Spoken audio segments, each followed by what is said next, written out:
X no tiene un homólogo, entonces se puede producir una inversión del cromosoma al querer combinarse con otro, y entonces eso me provoca una mutación por inversión que me va a provocar que mi factor de la coagulación no funcione.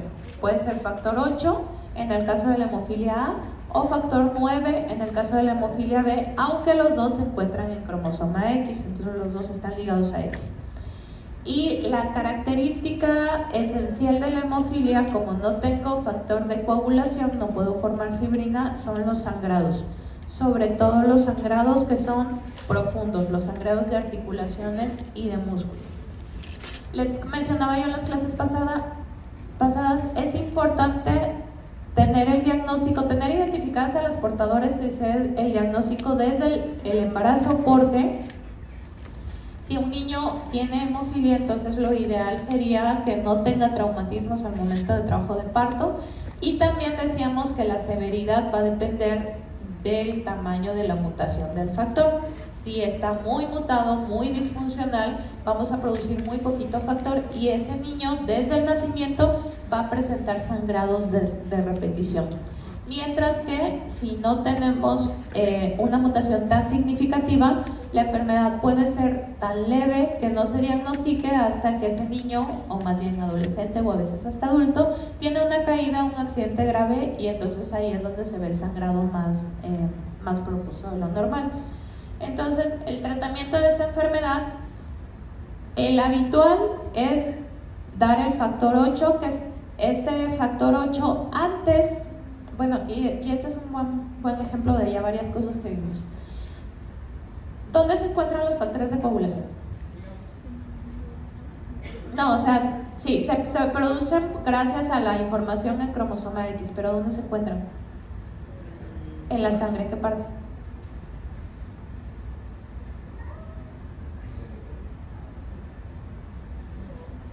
¿En qué se divide tu sangre? Plasma. Entonces, en el plasma están las proteínas, ahí están los factores de la coagulación. Entonces, primero se empezó a purificar por medio de la industria el factor de la coagulación a partir de donaciones.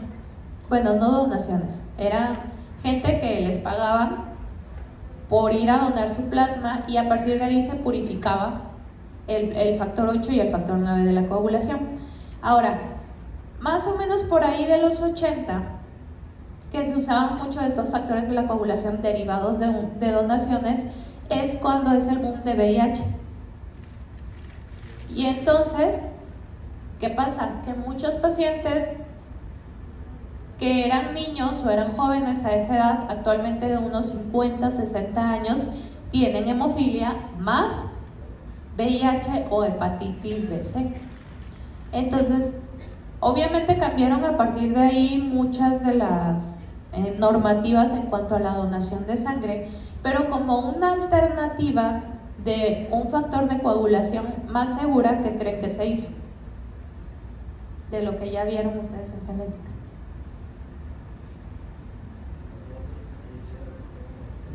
Exactamente, un factor recombinante producido por ingeniería genética.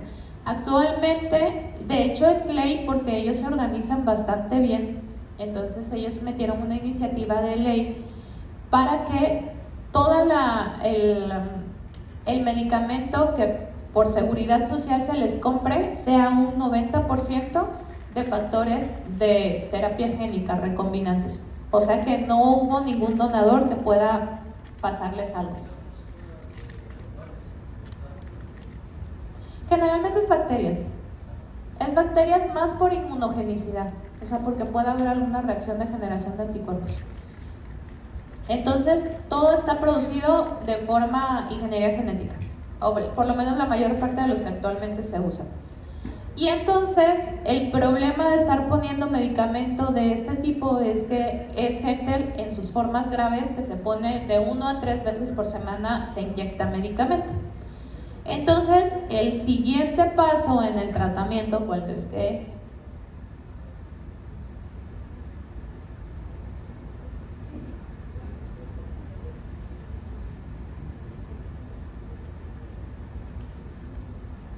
Ya le puse el factor, y el factor lo pongo por terapia, o sea, La E. coli crea factor 8 y factor 9 por terapia génica tradicional.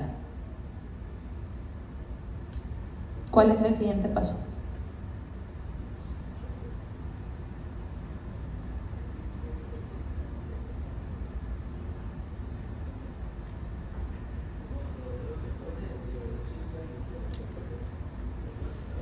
Después de introducirlo en las bacterias.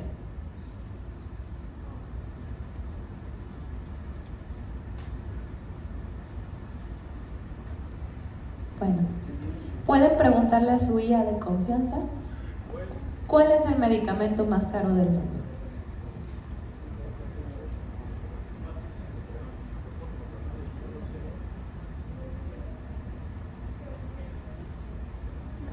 ¿Hay una más cara?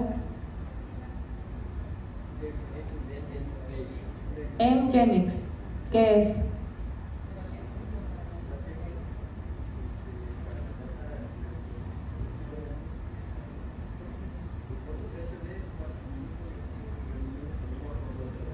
Por dosis. Entonces, la siguiente es, ya producí factor en una bacteria, entonces ahora sí, produzco factor en la persona que lo padece. La terapia génica es un poquito más fácil de alguna forma en enfermedades de la sangre porque tenemos células madre a la mano.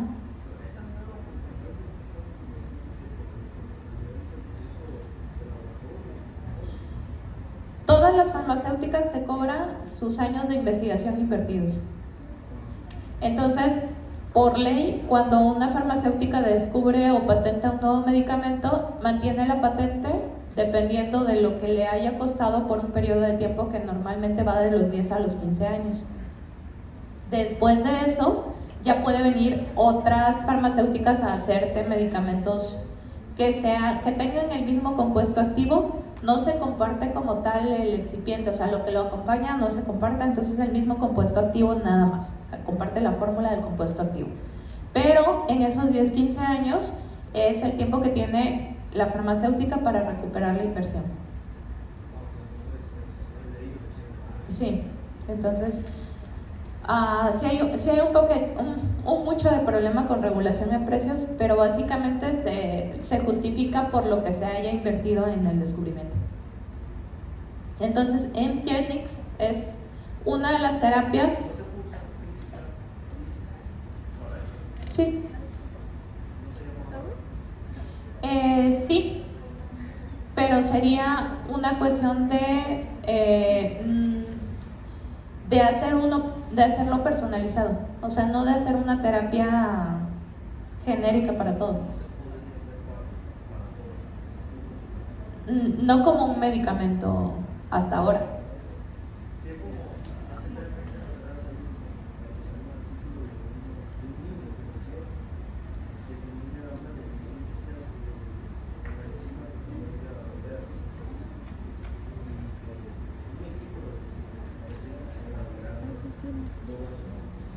Sí, pero tiene que hacerse de forma, Entonces, ¿qué se ha visto? Se les pone, dura 2-3 años el efecto, porque pues las células se van renovando y otra vez hay que ponerles nuevamente. Entonces, costo-beneficio, digo, quien pueda acceder a eso,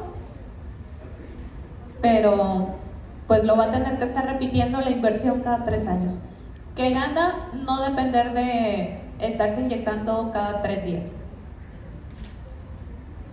Ok, otro ejemplo de enfermedad recesiva ligada a X, daltonismo. Hay varias formas de daltonismo, se llaman dependiendo del color que no veas, ¿ok? Entonces, puedes no ver el verde, puedes no ver el rojo, y esas dos formas, luz roja, luz verde, están asociadas al cromosoma X, pero también la visualización de los colores azul y amarillo están asociadas al cromosoma 7. Entonces, las formas más comunes es que el paciente o no pueda distinguir el rojo o no pueda distinguir el verde, y va a ser una herencia generalmente a través de la rama materna, porque la mamá va a ser portadora, porque es recesiva ligada a X, igual que la hemofilia. Entonces, normalmente la mamá la transmite, pero lo van a padecer los varones.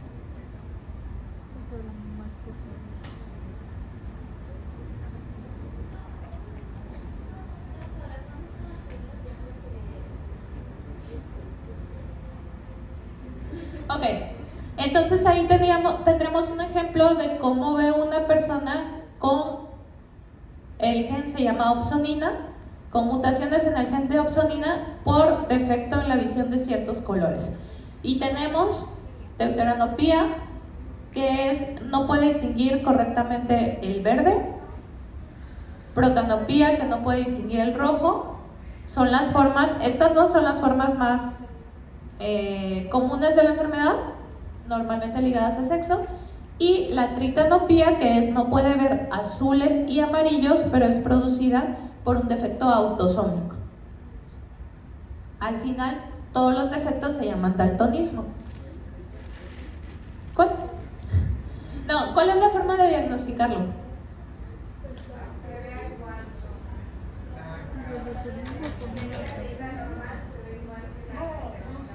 No, porque así ve. Bueno, sí, pero, ajá. ¿Qué es? Exactamente, la identificación de números que van mezclados entre colores, y entonces los pacientes que tienen defecto, o sea, te ponen uno para, no va a ver el número.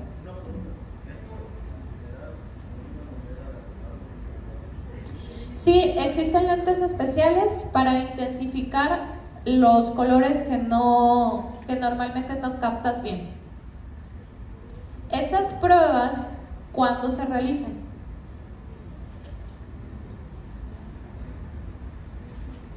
O sea, ¿cuándo? En general. Casi siempre tenemos uno por generación, no dos por generación.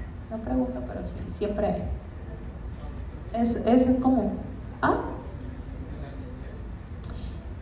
Puede ser en la niñez si es que existe ahí una antecedente familiar o datos de que algo no está bien, pero a nosotros médicos también nos las realizan cuando entramos a la residencia. En cirugía sí importa. Imagínate, cortas. Tienes que tratarte. Igual que te hacen pruebas de miopía, sobre todo para las quirúrgicas mínimamente invasivas, sí importa. Necesitas hacer prueba de todo. Pero normalmente la gente que no se dedica a área de la salud. Sí lo sabe por los antecedentes familiares y porque puede llegar a tener dificultades para ciertas actividades dependiendo a qué se dedique. Me preguntaban hace ratito por las luces de los semáforos. Pues toda su vida han visto así y ya saben en dónde va cada cosa. No, o sea, no precisamente que no vean el rojo, toda la vida no han visto rojo. Para ellos es así, simplemente. Generalmente, deuteranopia y protanopia sí se pueden combinar los dos porque son genes que están uno al lado del otro. Pero para azul amarillo, pues son los dos, por cercanía de los genes. Y por ejemplo, que al final de cuentas tu enfermedad es daltonismo, hay distintos tipos dependiendo de en qué gen está la afectación. Ese es un ejemplo de qué. ¿De acuerdo? Distintos genes que al final te dan la misma enfermedad. Heterogeneidad de locus. Entonces, puede existir en sus formas más frecuentes recesiva ligada a X, pero también es autosómica, dependiendo de cuál tipo de daltonismo tienes. No, esa es autosómica, esa es del cromosoma 7. La ligada X es, ya les dije, luz roja, luz verde.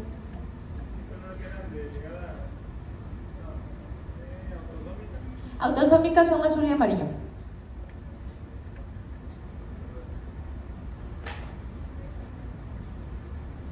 Y en todas hay afectación de opsoninas.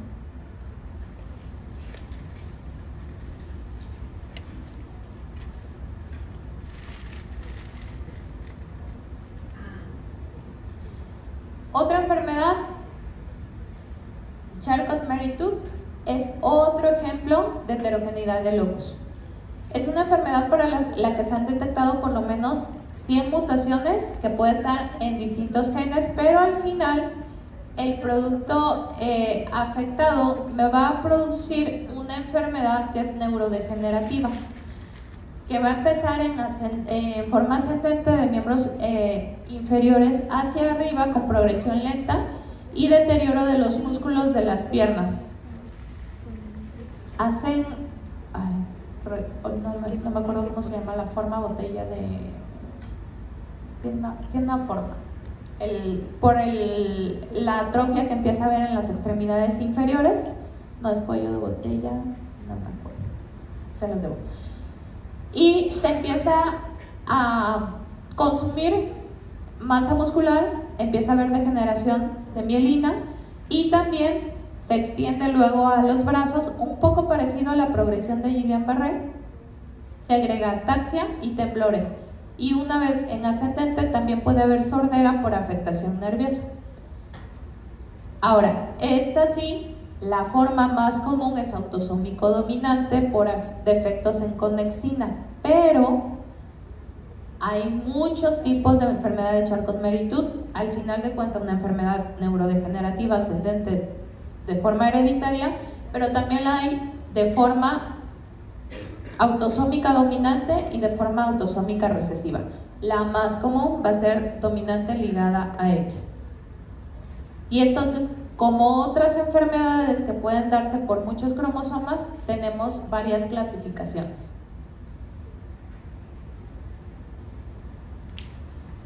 ¿Vamos bien hasta ahí?